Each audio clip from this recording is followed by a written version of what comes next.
program to identify athletes and also help to educate the coaches what to do with talented athletes.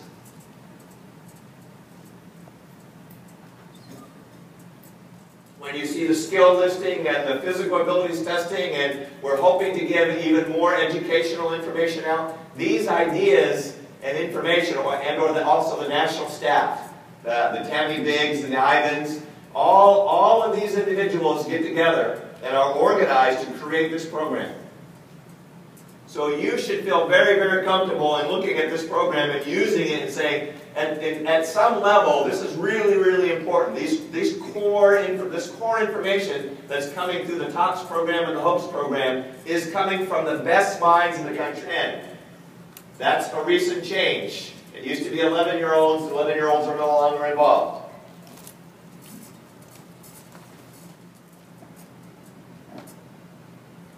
So not only are we looking for the talented athletes, what they do well, it also helps us identify what they don't do well. And you as a coach need to pay attention to this. And it's even more critical in the elite world that you identify your athlete's deficiencies, either physically, mentally, or you're going to have an event, or 2 events, or 3 events that you're just not going to be able to match what needs to be done within the FIG code. Those deficiencies, just in general, you're talking about either we have a really strong athlete that's not flexible, or you have a really flexible athlete that's not strong. That's the most simple example of that. Really do start within the routines that we have been giving you, the skills testing within the state level, and I'm going to give you another simple example. Within the compulsory program, we have, when we look at the elite path and what's happening in the elite world on bars compared to the compulsory path, there's an element that is very widely used in the elite world, which is we do leg drop toe-ons, we do soul circles, we do in-ball stalters, but in the compulsory program, there is no leg drop, there's no soul circle work, there is no leg drop work, and it's a huge gap. It's a problem within our country. So that is in the state testing. We are asking 7 and 8 and 9-year-olds to start doing leg drop soul circle. There's actually thousands, I don't know the exact number because I'm just now dealing with the TOPS program, thousands of athletes throughout the country that are involved in the TOPS program. Now, do we end up with TOPS athletes becoming national team members and becoming successful in the world? Yes. Absolution was always, sure, it's part ego, but the biggest part for me was I have a talented athlete, and it's my job to get her to be the best she can possibly be. But if you want to go down the path, you're making the commitment for the athlete, and you got to jump in the boat with them and go all the way down that road. But that's what we need to do. That's my perspective. We as coaches and within this country, we need as many of you doing that as possible. TOPS program. We want to filter through all the athletes and recruit them onto our programs. Within your club, you do it the way that you want to do. Of this long, long road. It's a very, very long road, and it's very easy to get distracted, and it's very easy to make mistakes. Written in stone, and approximately 70 athletes for the meet camp. And we don't write those numbers in stone because sometimes the amount of talent that we have fluctuates. And it's not set per age either, because again, it fluctuates depending on the ages of the athletes where the talent is. Performance is looked at. This is just generally all of what's testing. What we want the athletes to be looking towards, the athletes that are within the TOPS program, is to start looking at the HOPES program. This is your first competitive step as an elite athlete. It's for ages 10 to 13. A lot of the athletes that are in the HOPES program now, currently in the program, are approximately level 9s. It could be level 8, if you're really, really good level 8, level 9 type athletes. So you want to stay in the JO program. I would not say you're just going to jump into the HOPES program solely. This is a back and forth program. You can shift back and forth. Even though it's an elite program, you're not actually an elite athlete.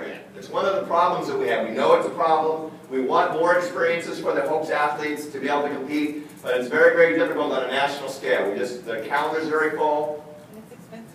And it's expensive to travel for you also. So you've got to be able to take your athletes, compete in the JO program, but this is what happens. You need to be working on the elite path.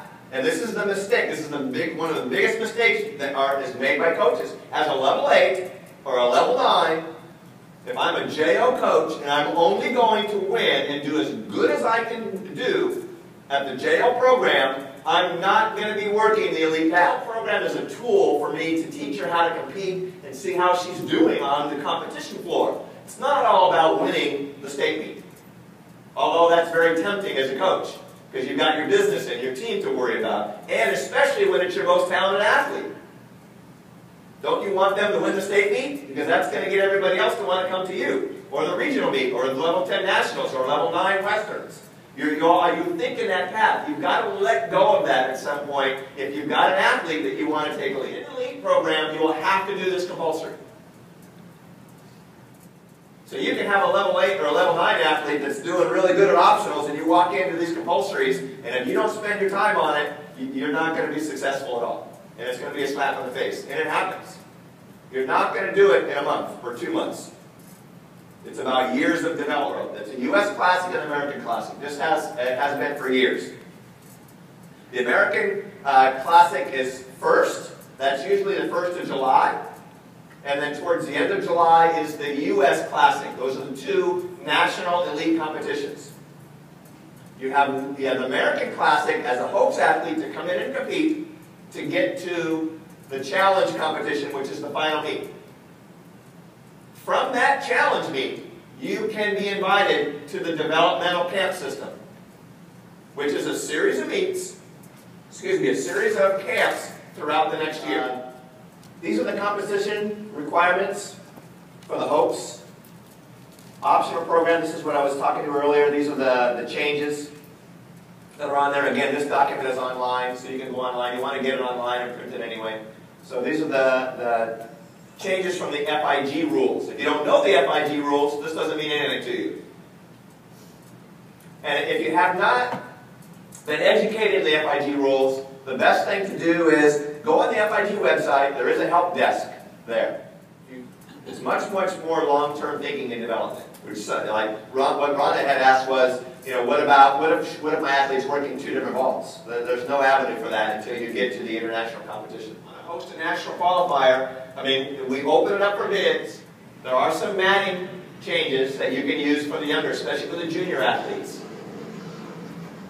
And compulsories also. We allow you to use additional matting. Like if you go to an FIG meet, you watch a meet on TV, an international meet, we use the same rules here at championships or trials. There's no 8-inch mats, there's no additional anything. Whatever FIG says is what we use. You can't move a mat to move a springboard. You can't, put a springboard in, move the springboard and put a mat in. There's none of that going on.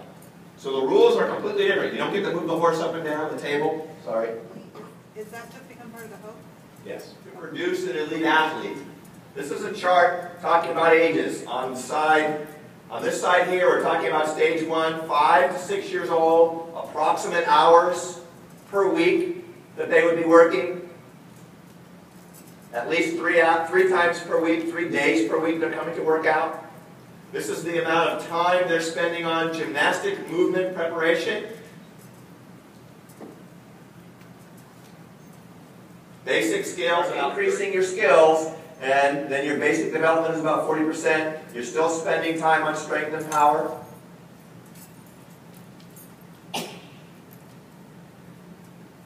Stage 3 really takes a pretty big jump in the number of hours, 18 to 24 hours per week. You're in the gym 5 to 6 days per week. So about 9 years old, you really start spending a lot of time in the gym. You start getting more serious on skills, 65%. Under stage 3, when you look at this number A, my pointer's not coming up again. When you're looking at this number on stage 3, this A, gymnastic movement and preparation.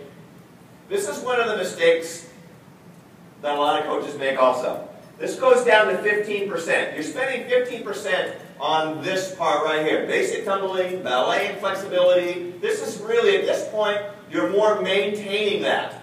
Because you're not going to get a whole lot more flexibility after age 9. Age 9 and 10, you should have done the majority of your flexibility. You should have been done a lot of your ballet work, a lot of your basic movement work, a lot of your core work, a lot of that type of work should have been done by age 9. That's why you can start going on to skills. If you haven't done it by that point in time, then you're going to start having problems. Now, if you have a 9-year-old, all of a sudden a 9-year-old walks in your gym, and you haven't had her the whole time, and she's a super talented kid, you don't get to do 65% of skills. And if she doesn't have this base, you have to go back and work A. You've got to go back and do this. And with a talented athlete, you can. This is not some golden rule that, well, if you don't fit into this category, you're not going to make it. There are no super golden rules in gymnastics. It doesn't work that way. Remember, this is a guideline. And we've taken, in our program, we've done that. Some of our very successful athletes have come to us at 10 or 11 years old. At 11 years old, walk in the gym. But you know what? I didn't take that talented elite athlete and go elite. We worked for a year and a half on all of this in A category. Basic tumbling, flexibility, strength training, root skill training, a year and a half, at least a year and a half. And we're talking about good successful elites, and I was doing JO and I was doing elite. And then eventually I had a good enough coaching staff that was helping me and doing their job. I said, no more JO, it's out of my head. No more JO code, no more working with JO, no more traveling to JO meets, and I just did elite. And then we went to the next level to go 5, 6 months at a time without a day off on the weekend. That's who your competition is. And if you should not take a little girl who has dreams of becoming an Olympian and get out there and do this whole thing and say you're doing it and not do it. That's not fair to them. And I see it all the time. I don't like it. I see coaches walk into the hopes division and the pre-elite division and all this stuff, and they're, and they don't have success, and they're complaining, and it's the athlete's fault. And, well, how many hours are you training per week? And, they're telling me about their vacation that they just got back from. And, I don't remember vacation when I had elites.